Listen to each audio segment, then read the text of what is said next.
Welcome to the Sons of Liberty podcast, coming to you from the Liberty Tree Studio in San Antonio, Texas, where we discuss topics of the day, firearms, great food, and even better whiskey. Grab a drink, sit down with your host, the founding daddies, Mike Mahalski and Kyle Grothus. All right, guys, how's it going? Welcome to the Sons of Liberty podcast. Been a little while since we've shot an episode. We're going to try to get back into it. We've got our friends here today from Primary Arms, is our largest commercial dealer. Great friends of ours. I'll let y'all introduce yourself. Start with Aaron over here. Yeah, I'm Aaron Whatley, Vice President of Merchandising, Primary Arms. It's an absolute pleasure to be here today, and thank you guys for inviting us. I'm Sam Honeycutt. I'm the lower parts buyer for Primary Arms. It's been a pleasure being here so far. We really appreciate it, guys. So just lower parts? Yes, sir. So I do everything that goes in a stripped lower or the complete lower itself, right? Trigger, pins, grip, stock, buffer kit, buffer, complete buffer tube, all that jazz. Yeah, y'all got real specific jobs over there. I've always noticed that. You got like upper parts, lower parts, parts people use on Tuesday. No. That's coming. Yeah, Sam is our resident gun nerd in cloning whore. So I like clone guns. They're nice. No, me too. That's actually kind of a thing of mine too. So we'll have to talk after this. That's always been one thing with Primary Arms. Y'all have always done really, really well with our swag and our clothing. If y'all are looking for shirts and stuff like that and we don't have in stock, or y'all want to buy parts and shirts that we may not have in stock on our website, Primary Arms is always a place to go, because y'all have always been a big believer in doing our swag and merch and stuff, and that's always been a good avenue for us there with y'all. Yeah, and I want to remind people that, and this is really important to me. I look at the history and the growth of our company. Primary Arms was the first major retailer to really believe in Sons Liberty and take a shot on us, and I'm glad y'all did it. It contributed a lot to our growth, and I think it was a winning bet for you guys as well. Yeah, I think so. I think that was Joe Falcon was the one that kind of started at the very beginning, wasn't he? That kind of brought us to y'all's attention, I think. Yeah. Joe had, he's from San Antonio, and he had visited you guys' facility, back at the old facility, and he came back, after a weekend with you guys, and it was just like, hey, you guys got to check out Sons of Liberty. I'm like, who? And they're like, Sons of Liberty. He showed me your site and everything, everything you guys were doing, from day one with your warranty stuff and your LE stuff, and standing behind, anything that happened with firearms that were used in defense or on patrol or anything like that. And like, man, I got to get behind these guys. So, we've been rocking with you guys since day one, been big believers in the brand. No, we like I said, it had a lot to do with how we were able to ramp up, and we don't forget our friends, the ones that took a shot on us, man. So that's why Primary, if you notice, a lot of the cool new stuff that trickles out, you probably go find it there first. Yeah, bit of foreshadowing there. Keep an eye on us. We got some cool shit coming. That's always been a great thing with y'all, is y'all are always willing to jump on. There's not a lot of convincing that needs to be done. Y'all believe in us, and we bring y'all new stuff. There's not a lot of we got to think about it. Let's have some meetings. We'll add it in a couple months. Y'all are ready to go out of the gate with pretty much everything. So that helps a lot, makes it easy for us, because we're, especially this last year, really changing a lot of our product lineup, new rails, completely redid our barrel line. Just constantly coming out with new stuff, and having vendors that are flexible and willing to roll with the changes helps a lot. Yeah, you got to be nimble. Not everybody's as nimble as we've seen in the industry, and we're big believers in that.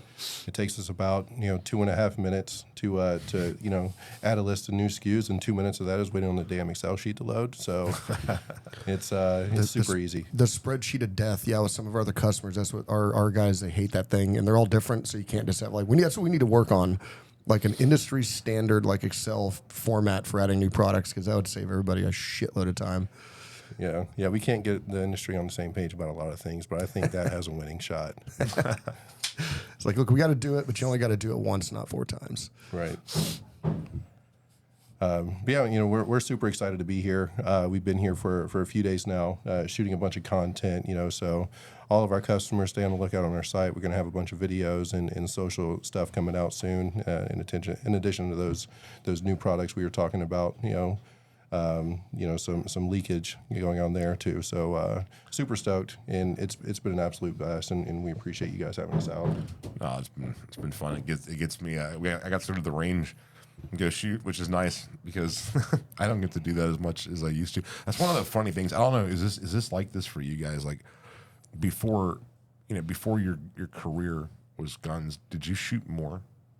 Yeah. That's kind of a thing across the entire industry. I talk to everybody. We all got into this business because we were like gun nerds and hardcore end users and gun junkies. And then once this becomes the way you feed your family, all of a sudden, like that first weekend where you actually have some breathing room, like, you want to go shoot? I'm like, no. Not today. I don't want to look at a rifle for like 3 days, but that is the curse. We get to do some fun stuff. We get to play with some cool stuff. The curse is that everything at some point becomes work. Yeah, I used to shoot matches and stuff. At Lone Star, we went to go shoot the other day, and just little small little hometown matches. And like, I haven't done that in, it's been a couple of years. I mean, I still shoot and I still train, but it's pretty usually training. That's about the only time I really go out and shoot a lot, unless I'm that or hunting. Yeah, that's about the same for our group too. And we've had a lot of conversations about that recently, and how we don't set aside enough time for actually enjoying the culture. So that's been a big objective for me this year with the entire team.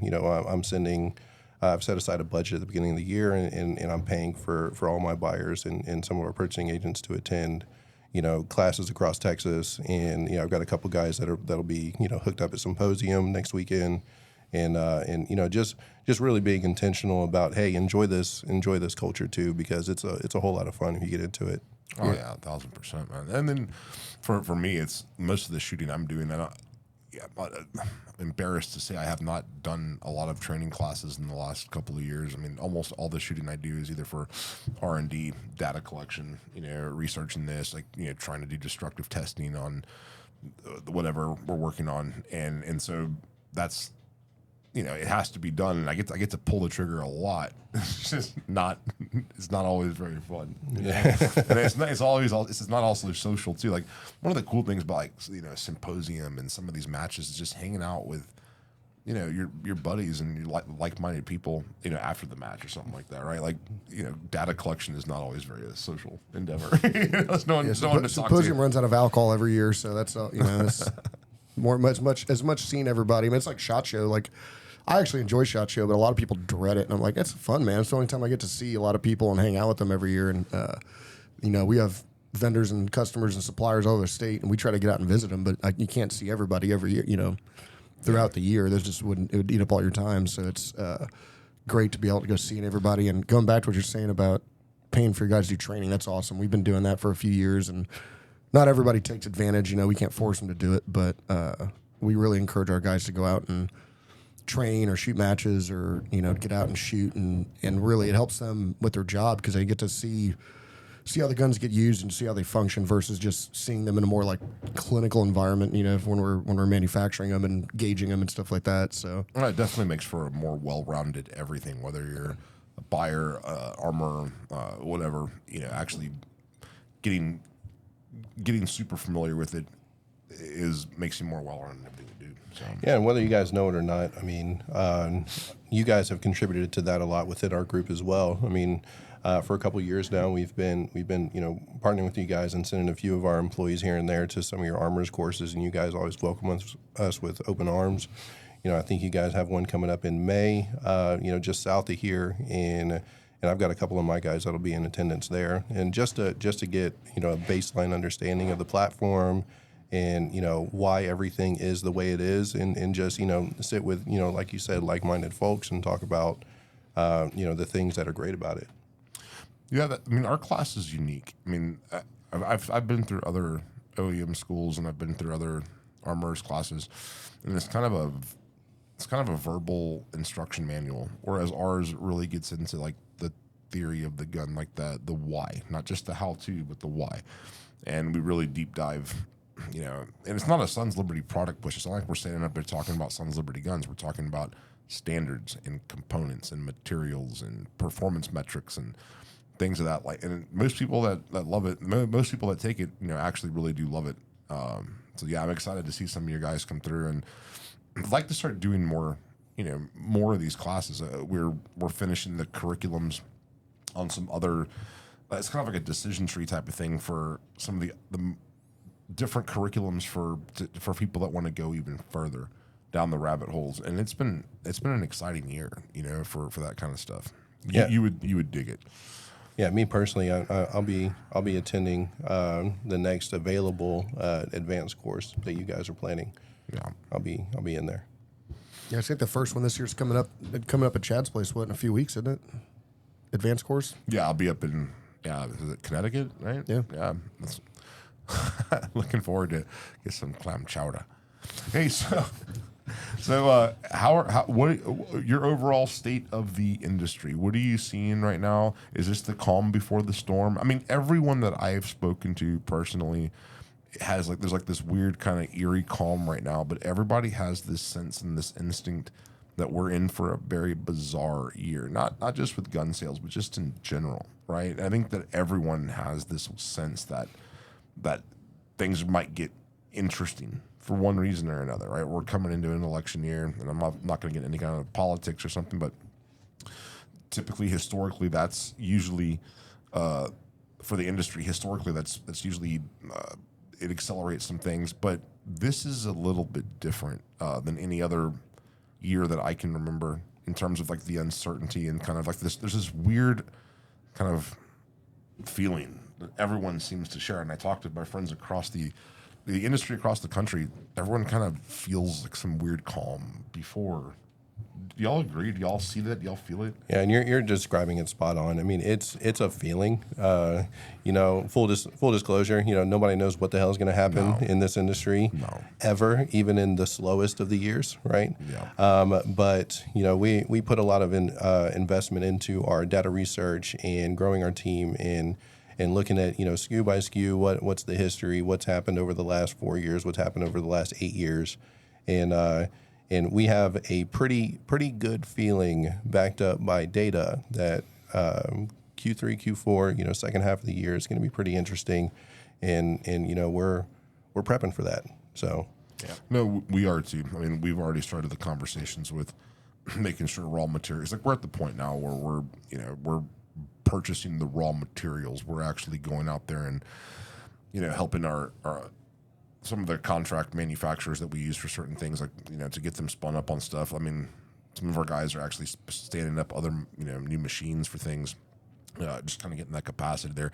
There's the organic growth of the company, but then there's also this kind of foreshadowing of we expect it to get a little bit interesting. Now, you touched on something that I kind of want to hit on. Y'all probably have some of the best SEO in the industry as far as the way y'all populate on things. I mean, I don't know of anybody that does that better. I mean, how long have y'all been working on that presence online?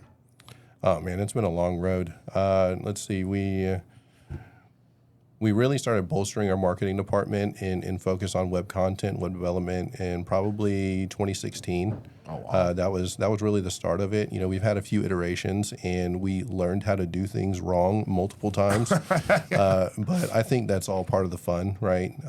And now we have a pretty, really solid team, and some guys that from inside the industry, some guys from outside the industry that talk about how bigger industries are doing things, and we put a lot of investment into it, and it's paying off. I mean, our guys are top of the line. Have y'all had any struggles working with Google or search engines or the kind of keywords we're talking about, considering the industry we're in? Do you see any?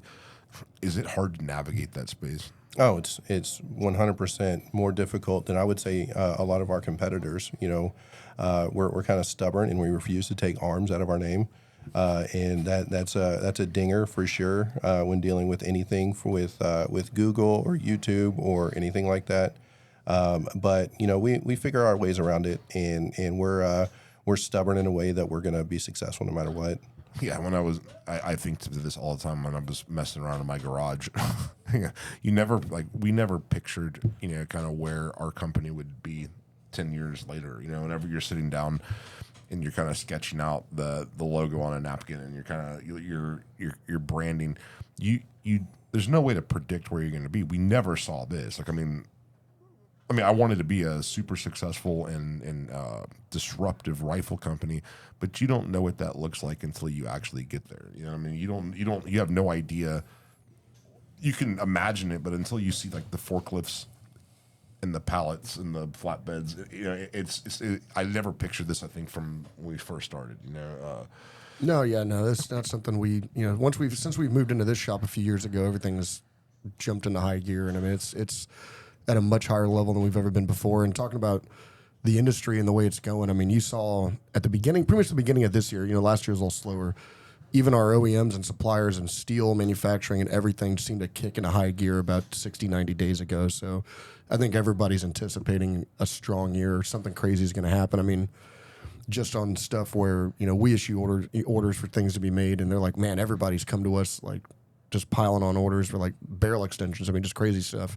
So you're starting to see that the same kind of signs you saw during the rush during COVID and stuff. So it's going to be a wild year. Hopefully everybody's a little more prepared this time, so it's not as you're not seeing the widespread outages and stuff. What I don't want the drop culture to come back. No, I'm very glad that we're more steady. I'm not a big fan of the drop thing, but what I was getting at is, like, you know, we pick Sons Liberty Gunworks, and having the word gun in your name, I had back at the time when we were starting 2014. This was not like a controversial word. Yes, of course there was a hardcore push for something, but I mean, like, we never imagined like PayPal or Square or QuickBooks or Shopify or YouTube, or, you know, back then, like, I mean, you know, remember FPS Russia and stuff? I mean, like, you know, I mean, like, Whatever happened to that guy? Is he dead or in prison or something? I think he's gone, isn't he? He has a podcast. He does. Oh, he does. He's on a podcast called Painkiller Already. He's been doing on that. I mean, I gotta he check went to this out. jail Is he still for a pretending? brief period of time. Then he came back, and his whole jail chronicles or stories are very entertaining. But Oh my God. he kind of separated himself from all the gun stuff, but he still does a podcast with a couple Does he of still other pretend to be people. Russian? No, he doesn't. No. Imagine that in prison. Like, he gets there and he's pretending to be in the Russian mob, and he's not actually Russian, just doing some fake cheesy fucking accent. Dude, but I mean, but first of all, I'm actually very curious to check out his podcast, because he was a smart and entertaining guy, and I think what happened to him was pretty unfortunate. You know, like, Yeah, the ATF really, the ATF and really the state police in his state really kind of set him up for failure, because they really wanted to make an example out of him. Yeah. You know, he was one of the first high-profile gun personalities that I think were, you know, like, singled out for. Absolutely. Kill one yeah. to scare the others, you know? Yeah, Like, his Right. treatment by like the state level and like federal law enforcement was absolutely a result of like the amount of like social media pressure he was able to put out and be like, hey, like, get everybody comfortable with guns. Like, just the fact that, you know, you could sit in an insurance office and be like, hey, did you see this video where this guy blows up a fridge and almost kills himself? And he's like, no, I haven't seen that, buddy. Oh yeah, you can share this, and it's Going through the commonplace. McDonald's drive-through with the fucking tank or whatever Yeah. crazy shit he did. Yeah, just normalizing that, you know. Life goals. Yeah. He's like Russian gun Jesus. Yeah. No, I'm very curious to check that podcast out. But I mean, you know, we see it too. Like, I mean, social media, like, every election year, and then again, not getting political, but it just happens to be true.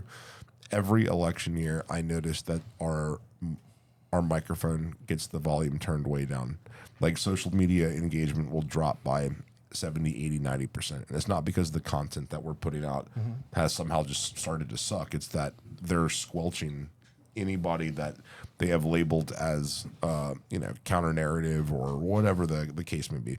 So that's one of the things that's frustrating and challenging for us, is that, you know, you can clearly watch.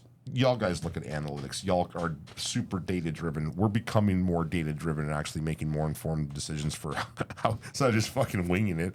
But you can clearly see the lines, you know, whenever the squelching starts. I mean, it is a cliff, dude. Yeah. You know, and then whatever happens, and then it eases back up. And so, unfortunately, I think we're already starting to see some of that. And I've been talking to other friends in this space, and they're kind of noticing it too. So, reaching clients anybody that's listening to this, man, encourage your friends to follow us, follow Primary Arms online, you know, and set your alerts to things. Did you see this feature that they added to Instagram, where it's a default feature that says see less political content? Have you seen this? Yeah. Oh, I've seen multiple posts from content creators. That I'm are gonna like, go hey, turn it like on. if you want to see like actual like 2A content, you need to go into your settings and you need to disable all these things that come standard. Right. Because the standard configuration of it, The default setting is show less political content. The problem is that they're not talking about like, you know, Trump ads. They're talking about like, if, you know, if your hashtag is 2A, you know, or if it's a gun topic, or, you know, they stretch that term to mean whatever the hell they want, and it usually means, you know, most of our clientele. Everybody. Everybody, yeah. Well, I think something that'll be really interesting to see is how Twitter, X, whatever you want to call it now, with Elon Musk, you know, holding the reins over there. I think it'll be really interesting to see how the election cycle develops with like 2A voice over there, because there's a lot of more prominent like 2A voices that have both, you know, Instagram, Twitter. You know. Yeah, we've actually probably got one of the strongest gun Twitters out there. I think we got like 50,000 followers on X or whatever it's called now, and we made a push real hard on that a few years ago. And The Mongoose, the man. Mongoose has been killing it, and yeah, it's been a good platform for us. Actually, we're one of the few that actually get out there. According to him, he's the expert on this. He handles it for a lot of large gun companies and stuff. And he was saying we probably have probably the strongest. In terms of engagement Twitter per follower, yeah. And then, you know, we also have been experimenting to see if we could run ads for like swag and stuff on there, and they've allowed it, which is a huge deal. I mean, do you remember what it was like to be able to boost? I mean, were you playing with social media back when it was still the Wild West and like we could boost? Do you? Back in the early days, yeah, I didn't have too much to do with it at that point. But you know, I just know how much we're strangled right now in everything that we do. I mean, our account's been suspended like 5 times in the last 12 months, and it's always over like the dumbest shit. I mean, we've had our account suspended for like 4-year-old posts. So do y'all remember whenever our account got taken down? It was like 2 years ago. I do. Yeah, so it got taken down, and it got taken down because it got flagged for being a terrorist organization, and it was from the office. I'm serious. So people don't understand how this thing works. It is a global company, and there's offices across the world. it was right? like Indonesia or some shit, wasn't it? It was like Bangladesh or and somewhere in that office in Indonesia, it was Indonesia.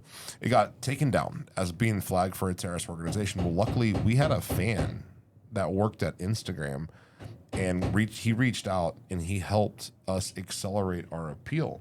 And that appeal had to go through the office that handles that in Ireland. Wow. And so our page got restored because the Irish restored it. So whenever you're looking at like, you know, content moderation, things like that, you have to remember you're not looking at it through an American lens. The Irish looked at her and they're like, "Oh, like these aren't terrorists. Like we know terrorists. yeah, these guys are soft. It's not the fucking NRA. Yeah, let them go." So, hey, so you said NRA. You mean the IRA? IRA, right? IRA. Speaking of the NRA, did you see Either way. Wayne LaPierre has stepped down? Yeah, it's interesting. You know what path they're gonna take now. I mean, a lot of people have promise, but majority of people don't. And you know, I think it's going to take a lot for you know, a lot of gun community, as I see it, to regain that trust and you know, what once was a great organization that has kind of, you know, fallen a bit. I try to remind people because, like, yes, you know, amongst us, the hardcore gun owners, like, we're not the typical gun owner. Right. But the typical gun owner is a casual guy. He goes into a gun store, buys something because it was on sale or whatever. Like you and I that have, I don't know, I mean, how many dozens of suppressors and SBRs, and you know, like we're certainly not the casual gun owner, and so we lost confidence in the NRA. Thing is, the NRA still was kind of strong amongst the more casual types, right? And then with Wayne LaPierre, I'll tell you this: the NRA certainly needed some rebranding, certainly needed some new leadership. But I try to remind people who are like have sworn off the NRA forever. The NRA is still probably one of the most effective lobbying groups that we have in terms of like access to lawmakers to talk them off the ledge when they're about to make some kind of horrible vote. Oh yeah.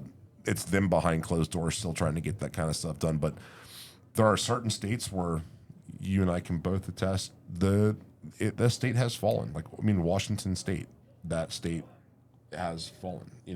California, there are states like that. I mean, look what's happening right now in Colorado. Unfortunately, that is going to come down to litigation. We're going to have to really support FPC, GOA, the 2A coalition, Second Amendment Foundation, Second Amendment Foundation, and then obviously the NRA. But unfortunately, those states, they're never going to get the vote back for legislation. The only way to restore gun rights and open up those states is going to be through litigation, and that's just kind of where things are. There's still some good people at the NRA. I mean, Todd Rather, I think, still on the board, isn't he? NRA board. Yeah. I mean, he's done a lot of great stuff for gun rights. There's some good people there, so hopefully they can get it straight. Well, I think the NRA has a really big capacity to capture a lot of like the new gun owners, right? Because when COVID hit, you had what was it, like 4 million new gun owners basically overnight. Yeah. And these were people that previously were like, oh, it's whatever. And then as immediately as they were told, oh, there is no more water, there is no more this and that, they were like, I need a gun. I need a gun, and I need toilet paper, so I need a gun. Yeah, exactly. So, I think something the NRA can really do. I mean, if it can be half as scary as the average left-wing political individual wants you to think, right? If they can be half as spooky as the boogeyman as they're supposed to be, I think they can be great. And I think if they can really get, say the average gun owner, like you said, like access to politicians in a very serious manner, other than calling them and having to leave a voicemail, which a lot of them do listen. Don't get me wrong, but a little bit more of a direct access line. I think they can be a tool for good as long as you have, a current, squared away, up to date leadership at the head, right? Because it's like any organization, the head's going to lead it, and as long as they're squared away and they're aware of what's happening in the current gun sphere, I think it can be a good thing. It can be a net positive. Yeah, and for us too. I mean, even though I don't personally agree with every decision that's been made, but who does? I'm still a supporter. I'm still a member. And we as a company, Primary Arms, we're a big supporter of the NRA. And we've been partnered with them for years. Where we'll be at NRA Annual Meeting here in a few months. I'll be at NRAM too. Yeah. And for those of you that are listening that'll be in the area, we also have our annual range day. That's the day before NRA at a local gun range, and that'll be sent out through email blast here pretty soon. And and that's open to end users. That's open to consumers, and basically anybody who wants to attend. So if you're interested, get signed up. Sure. Yeah, for sure. We'd appreciate that. Time. Yeah, and then for us, we'll have a booth there, but I'll be there to actually launch and showcase our new clothing brand, the Wilderness Company, which is finally here, and we're about to 2 years in the making. It has been it's just been so much work, and it's finally here. And we're finally about to launch, and I'm super excited about that. And that's where we're gonna probably unveil it, like really unveil it, Yeah, super stoked about that. I mean, I've been a hunter before everything else, and everything that you guys have done. I checked out your clothing and your tripods and everything at SHOT Show. I was super stoked about the patterns and everything that I was seeing. Yesterday out on the range, we got a bunch of content on the tripods. Those will be available at Primary Arms LLC pretty soon, by the way. Just throw that little ad lib in there. But super stoked about that stuff, and we're interested in moving in that direction. You had said something I wanted to comment on about all the new gun owners that happened over the last couple of years. And I said this on a podcast. Believe it or not, of all people, I was on Dan Crenshaw's podcast because this was around like the pistol brace time. And I had said, there's no argument. As I've been in the 2A activism space for a long time. And when I'm not running a gun company, I'm out there doing 2A stuff, right? Nothing I could have possibly done or said would have ever had as much of an impact on reaching across and getting people to buy guns than just the current policy of, border control issues and crime issues and defund this and refuse to prosecute that and, civil unrest. Like nothing I could have ever have said would have ever been as compelling as just looking out your own front door at the condition at the condition of things. And you're like, fuck that. I need a gun. Your literal front door. I mean, speaking as, Texas residents, the literal Mexican standoff that we've been dealing with, for the past how many months, and everything that's gone on with that. I mean, and to be inclusive, it's also a Chinese standoff and Iranian standoff and Jordanian and military-aged males walking in with military haircuts. Yeah, but no facial hair, tactical backpacks. Military-aged men in the millions coming here. I mean, and from what I've heard from some of the information I've gathered, there's almost like state-sponsored camps where they're staging. This isn't like a casual movement or, no. Like, it seems to be kind of very deliberate, actually. Oh, yeah, the Mexican president said a couple days ago, he's like, I'll stop the flow of migrants if you meet my demands. I'm like, so you started it? Like, if you can stop it, that means you started it. Like, yeah, if you can stop it, it means you can stop it. Yeah. Yeah, I certainly think in the next 10 years, somebody's going to put out a book and they're going to be like, hey, like, this was a key thing that, like, moving forward, if you want to create an insurgency in a country, you should flood the country with military-aged men. Like, 100%. Like, it's going to be a thing that people write about for politics and for military concerns in 10 years when people realize the downstream effects of allowing this to happen. You look at that attack in Moscow recently. I mean, look at the carnage. Just a couple of people. You're not talking about like a battalion here, man. You're talking about just a couple of assholes. Yeah. That are committed to doing some damage. That it doesn't take a lot of people, and and the amount of damage that just a couple of people could do is significant. And then whenever you look at the scale of how many people, we have no fucking idea who's here and why they're here. We have no idea, none. And it's not going to become apparent until, unfortunately, something really bad happens. And I think everyone's almost a little bit surprised that nothing's happened yet. I wonder what that's going to look like. But it's not a matter of if. It's just a matter of when one of these groups gets activated. 100%. And it's fucking scary, dude. Yeah, the downstream consequences of allowing this to happen. It's.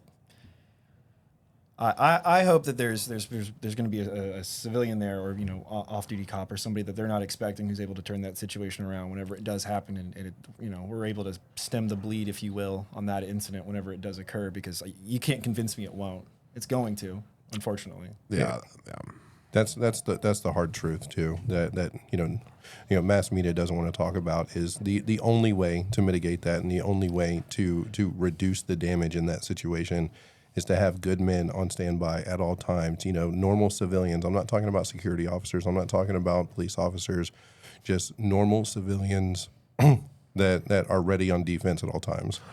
Do you think that the people that would want to cause us harm, and there are this isn't some hypothetical scenario. There are people who want to cause our country and our 100%. Culture harm, and this is not a speculation. They happen to be here.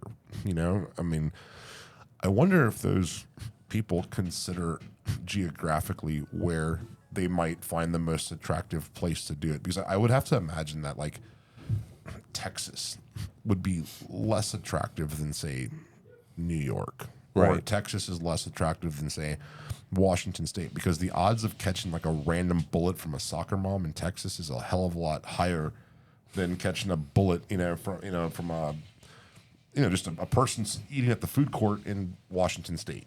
Yeah, absolutely. I wonder if they've put that into consideration I'm sure. when they think about this shit. I mean, if it's the first thing that comes to your mind when we're having a conversation about it, then some dude in whatever country in this, not even hypothetical, but some dude who's paid a salary to think about this, from whatever country, right? Right.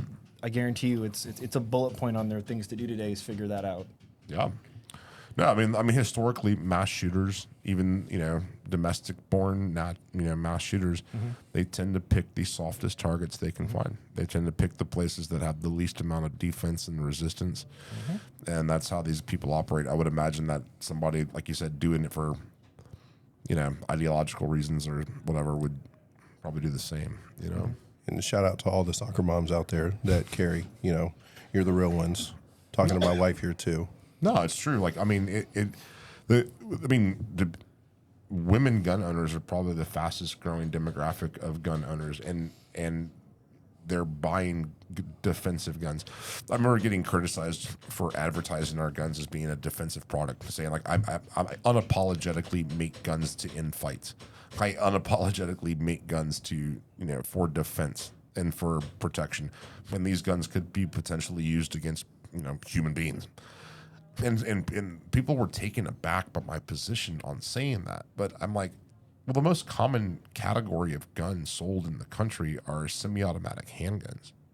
I was like, whenever you see a woman or anybody buying a Glock 43, do you think she's going moose hunting?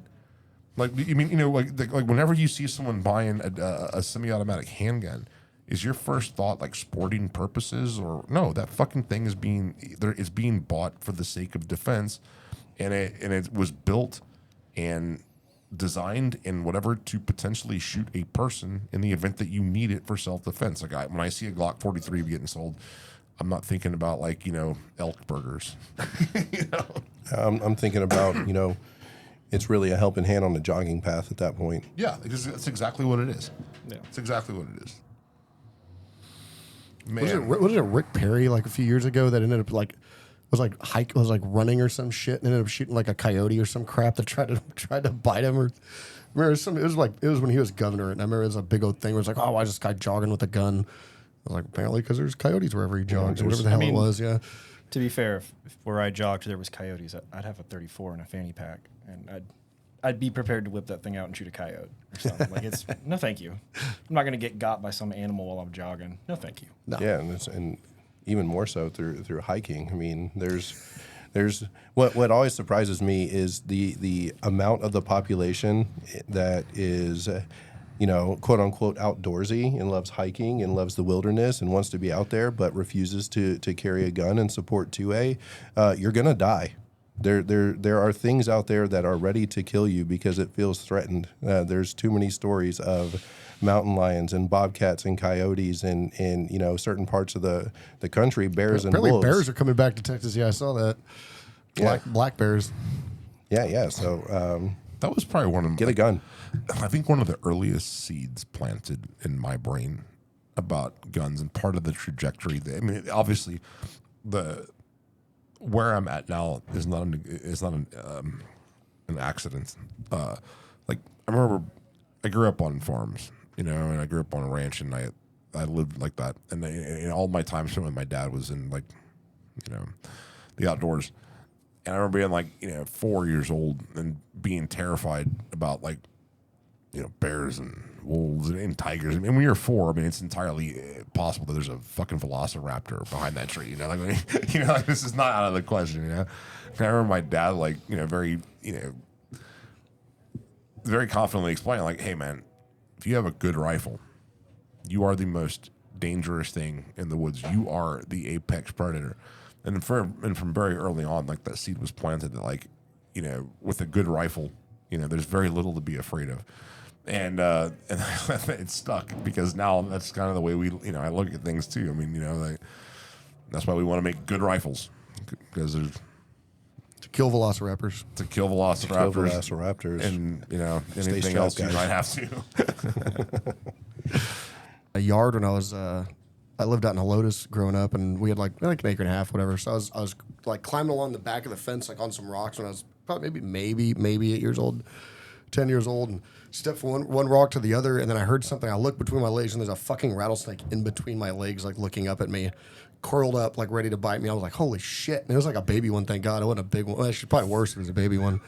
And so I got the fuck out of there faster than anything. And then I came back with my dad and with the gun and tried to go find it and kill it, and we couldn't find it. But yeah, it was one of those things like every now and then you'd see a snake. Helotes has grown up so much, I doubt they run into that as much anymore. But yeah, it's a thing. Even where I live, I live on a freaking golf course, and we constantly eat snakes and skunks and all sorts of random. Nothing that's gonna kill you, but I'd shoot a fucking skunk if it tried to spray me.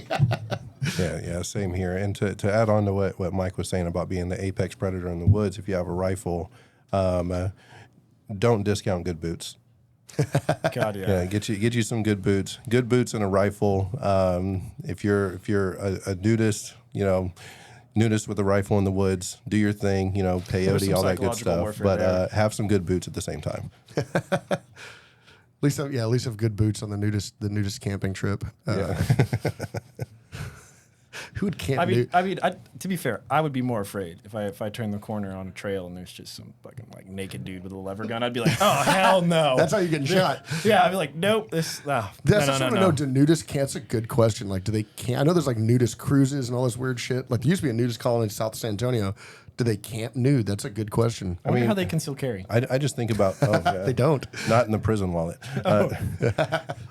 I just think about that show. I don't even know if it's around anymore. Naked and Afraid. That always bothered me watching that show. I always got a kick out of it. But you guys are gonna. You need to take care of your feet. I don't care about the rest of your body. Just take care of your feet, man. You gotta be worried about, man, like camping and going like swimming in a creek. I mean, like that's how you get something like one of those creatures in your pee hole that fucking eats your brain.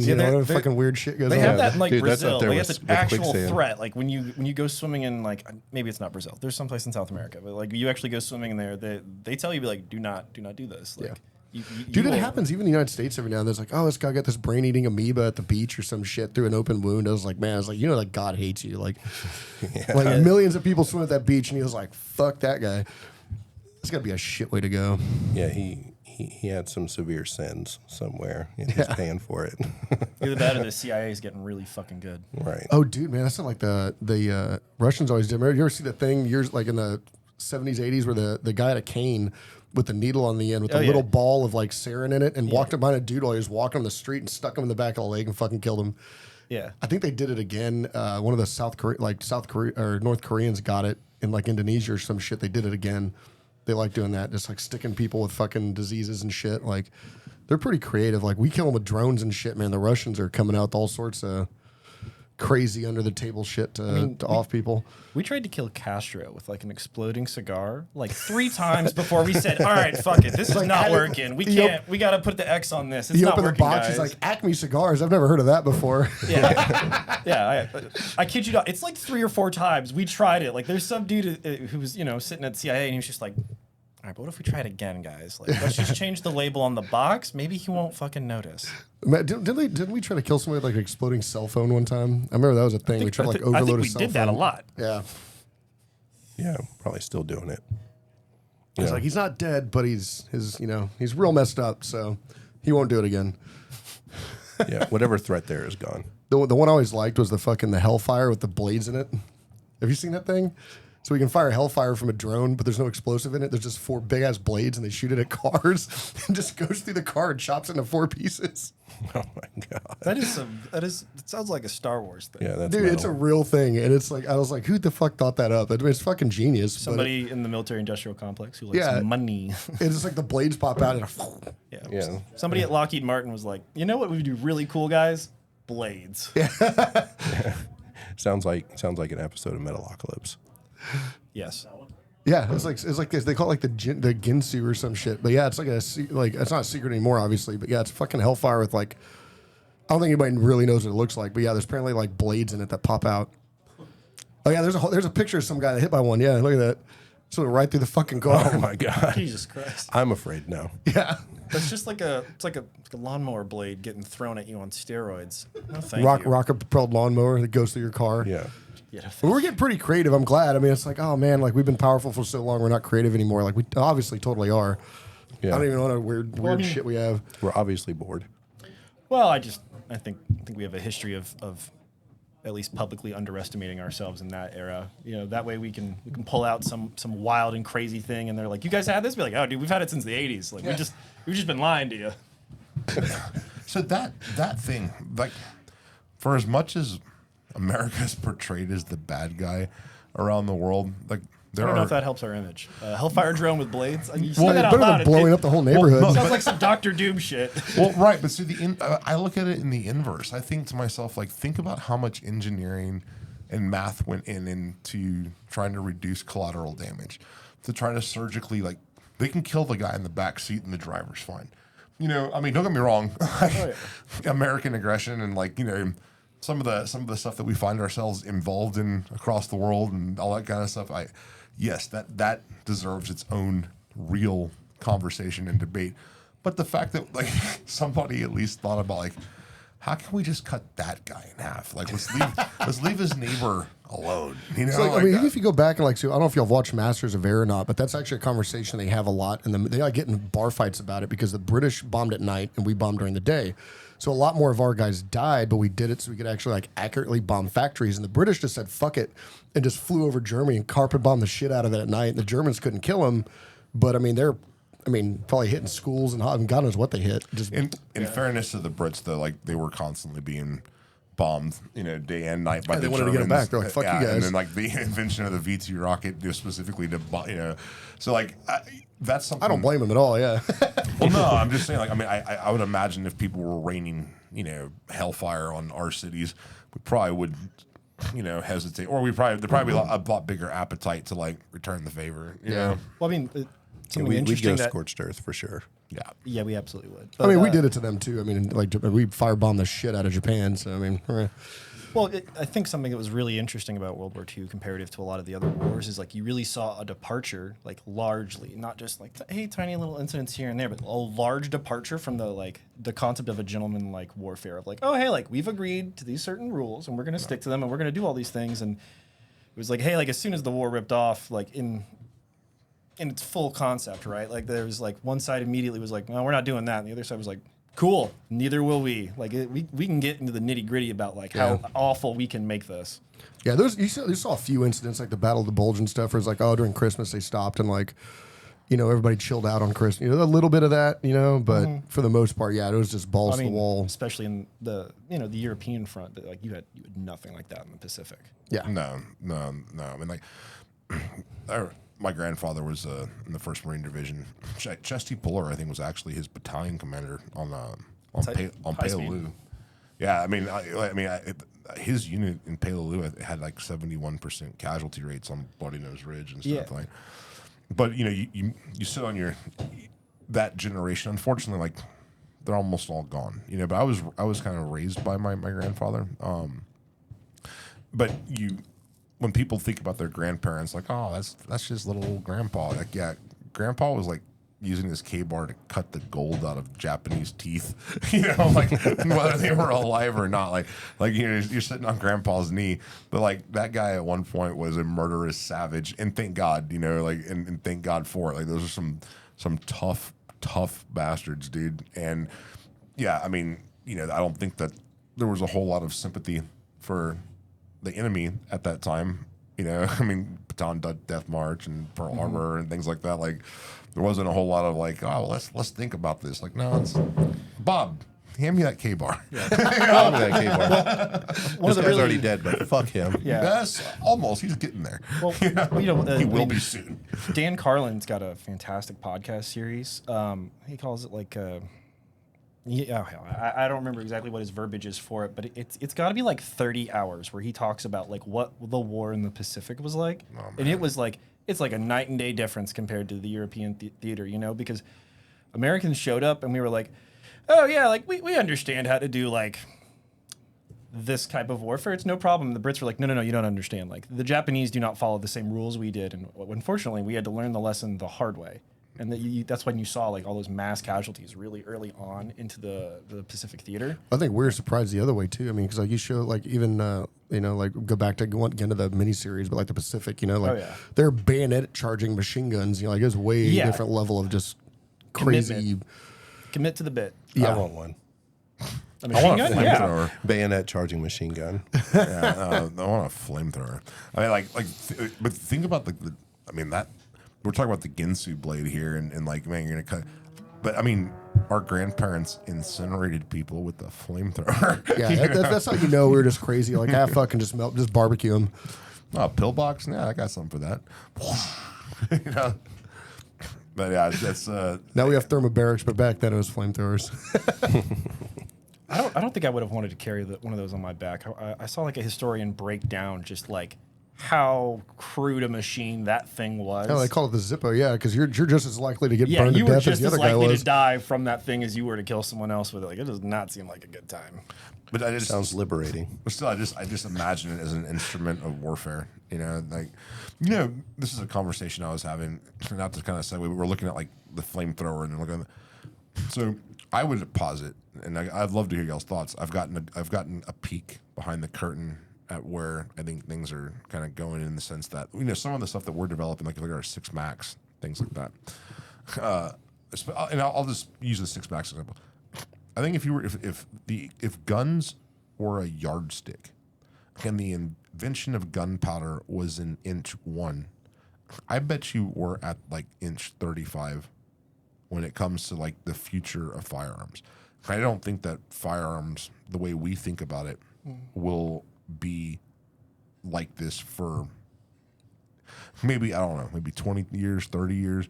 But at some point, you are going to max out the physics of what you can do with burning propellant accelerating mass. I mean, if you think about how firearms work from the invention of gunpowder, the ignition of a propellant accelerating mass on a pipe, not much has changed overall, Right. since then, right? And now you're getting to the point to where, you're legitimately maxing out what you can do with that formula, and whatever replaces that is going to look very, very different. I don't know if it's Lasers, it's definitely lasers. Well, I mean, there's other ways to propel mass. There's other ways to do stuff, and I'm just saying, like, it's interesting. I wonder what that looks like over 20, 30 years. I don't know. Something I think about every day. What's that movie? Is it Eraser, where they got like the handheld fucking rail guns where they can like shoot through walls and shit? Like Yeah, like an railguns X-ray are scope. super neat. Well, you start looking at the advancement of body armor and like some of the stuff out there that is coming, and then you have to look at how do you defeat that. Flamethrowers. Well, yeah, there you go. Yeah. Groin shots. You There you defeat go. it with groin shots. There you go.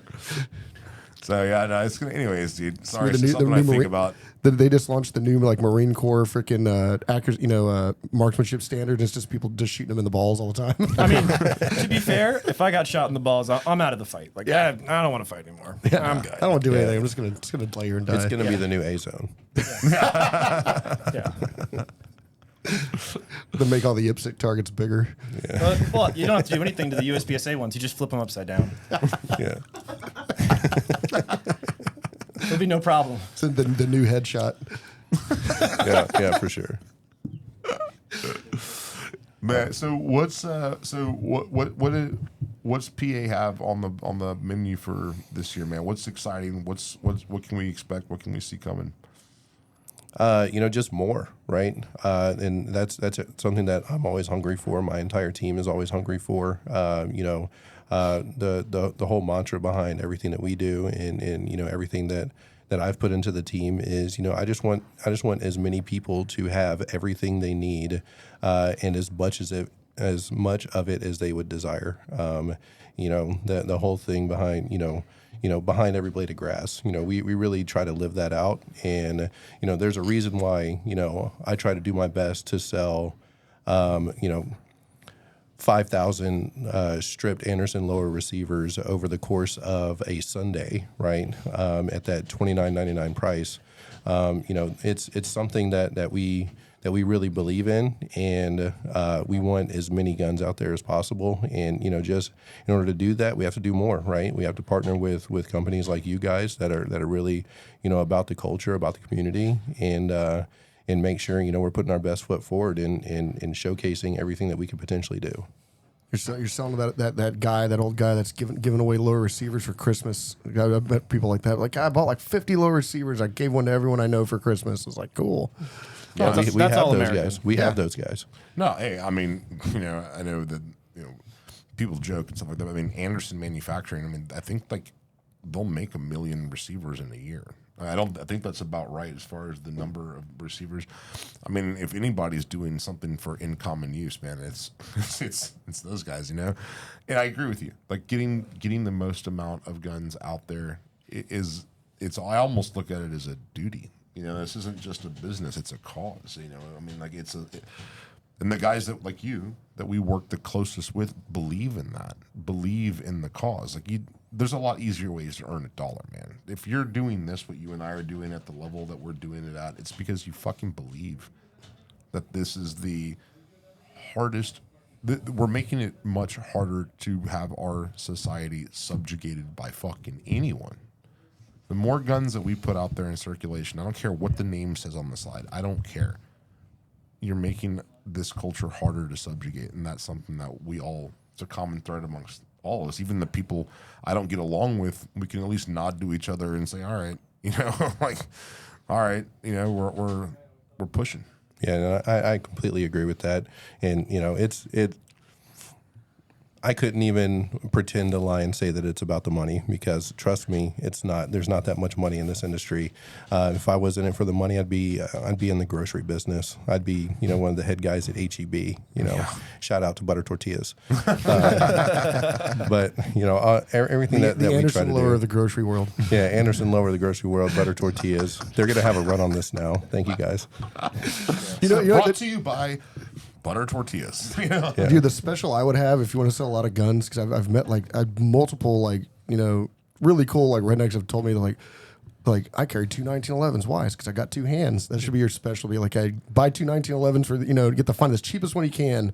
Be like, buy two of them for this price. Why? Because you got two hands. Because you got two hands. Yeah, that's for sure. So, are you tracking at all? I have heard now, and I mean, and again, the rumor mill, and no one has a fucking crystal ball. But are you tracking at all the nitrocellulose issue, and that there might be some shortages on gunpowder and propellant this year? Yeah, it's been a conversation for us. You know, we're partnered with almost all of the majors in terms of ammunition, close relationships with all those guys, and it's been a conversation for us for about 2 years now. And we try to be super strategic in the way that we buy ammo. No, we don't have the best selection in the industry. No, we don't have the most, and we know we don't have the best pricing, but we try to make it available at all times. And that's another thing that is a because the customer needs it type of product. I don't make a single thing on ammunition. Yeah, no, ammunition's a tough game. I mean, it's a tough game. There's not big margins in it, you know. I will say to the audience listening from the industry, and this is probably one of the biggest retailers in the country. We're a manufacturer who has to forecast our test fire ammo and some of the other projects we're working on like months and months out. I can tell you right now that the nitrocellulose supply, there is some concern. And so this is not a sales pitch. I don't sell ammo, and you don't make a damn penny on ammo. But if you're watching this and you have a couple extra bucks, go ahead and squirrel another case of something away. Yeah. Ammo and mags, guys. Stock it up. You can't have too many. It's physically impossible. You can't have too many. But you damn sure can have too few. And, absolutely. And I can tell you right now that all the forecasting, everything that's been done, everything we're looking at, our data, your data, whatever. If there's a case of ammo right now and no one's fist fighting over it, at the local academy or whatever, go ahead and probably, now's the time to stock up. Yeah, put it under your bed now. So, pro tip: put some buy on Amazon. They sell those desiccant bags like you get in clothing and stuff. Buy a bunch of those fuckers and open the cases up and throw them in there, because man, you don't want. Oh, I've had this ammo for 10 years, and you open it up, it's all corroded and fucked up. And just rust bucket. Yeah, actually, I keep the stuff in a locker in my garage, but I'm always worried about, it corroding, getting messed up. The powder, ammo can go bad if you let it sit long enough. So if you're going to be stockpiling this stuff, make sure it's stored properly. So, what I've noticed about ammo that's been exposed to a lot of different heating and cooling cycles, or moisture and drying cycles, the ammunition still works. It's just like your standard deviation and your extreme spreads go all over the place because shit's burning at different rates, and you have, the ammo works. It's just very inconsistent, But I'd say I'd rather have some inconsistent ammo than fucking no ammo. Right. Yeah. So I'd rather have 3 MOA than none. Yeah, well, we have some pretty neat stuff, and I don't know, we're probably not going to talk about it here, but as far as ammo goes, might be some more ammo available, some different types out there coming pretty soon. I don't know. Buy it from Primary Arms. Yeah, primaryarms.com. Well, shit, dude. You got anything else, Kyle? No, man, I think we've covered it all, man. We just glad y'all came down. We had a really good time. Y'all been here for about, 2-3 days now? Shot a lot of content. Had a little barbecue. Gotta get some FaceTime and hang out, man. We work together every day, but we don't really get a lot of downtime just to catch up, man. I want to do some hunting with you this year. Yeah, let's figure it out. Like I said, I'm a big hunter, and any excuse I can think of to get in the woods with a rifle and just disappear for a day or two, let's do it. We should try to plan something like that. Maybe like a West Texas All Dad, or do something kind of fun. I can get behind that. Yeah. I can get behind 2 of them. If you kill a bison, don't post it on the internet because the internet is very mad at me. Really? I'm gonna kill a Dude, bison. there's so much hate on that my Instagram post. I'm not gonna take it down, fuck them, but yeah, like they're just like Native Americans, like all sorts of people, just really angry that me and Tom killed that bison. You should go look at it. It's pretty funny. I'm gonna kill a bison and then post a picture of you with it. No, that's right, dude. We can just crudely Photoshop. They're like, "Why'd you kill it?" I'm like, "Cause it's fucking delicious. That's why." Like, Yeah, have you ever had a buffalo burger? My God. yeah, it's delicious. I mean, buffalo ribeye, man, that's good. Yeah. I've got a new rug. I mean, Yeah, I don't know. New headdress. yeah. Sorry, I didn't make a hammer out of its thigh bone, but I mean, No, I think we should start looking into that. I'll start calling a couple of my outfitter buddies that do that West Texas stuff, man, and like that'd be fun. We need to do something like that. We've been talking about it for about 6 years now. It's about time. Yeah. Nature of this business always being busy, but I mean, y'all are out in Houston. We should go alligator hunting. That's what we should do. Gator tastes good. Yeah. So why not? Yeah, I've been a few times when I lived in Florida, and it is very fun. And talk about a rush. Oh yeah, they're fucking dinosaurs, man. I killed a 12 feet 7 inch alligator with the buddy of mine. He has a ranch here in Texas where like 2 of the biggest rivers like converge on his ranch. And this guy's, by the way, one of those super gun owners, like machine guns, tanks, M79s, whatever. Like, this is one of those dudes. He invited me out, and that is something that everyone should experience once, dude. Yeah, let's do it. But I am glad y'all came. It was really good to actually get some downtime and catch up, man. And looking forward to kicking a lot of ass together this year. Yeah. I mean, I think we have a strong plan in place. Everything that we've talked about, all the items that we're partnering on later this year, all the exciting new products you guys have coming out. I mean, you guys are being really, really innovative. A lot more innovative than some of the other companies that we've had the pleasure of dealing with. But I don't want to leak too much. But yeah, let's just say there's some pretty neat stuff. Yeah, I think that our friends and clients are gonna really enjoy. Yeah. Check us out for the content, and then come back and buy it. Cool, guys. Hey, thanks for coming. Sons of Liberty podcast brought to you by Butter Tortillas, Heaven Hill, and Mexican Coke And hunting velociraptors in the woods That's right. with 6 Max. There you go. 6 Max. Yep. All right, guys. See you next week. Later. All right. Thank you. Thank you. Thanks for joining us today right here at the Liberty Tree Studio. But be sure to visit us at solgw.com for hard use blasters, badass swag, and much, much more.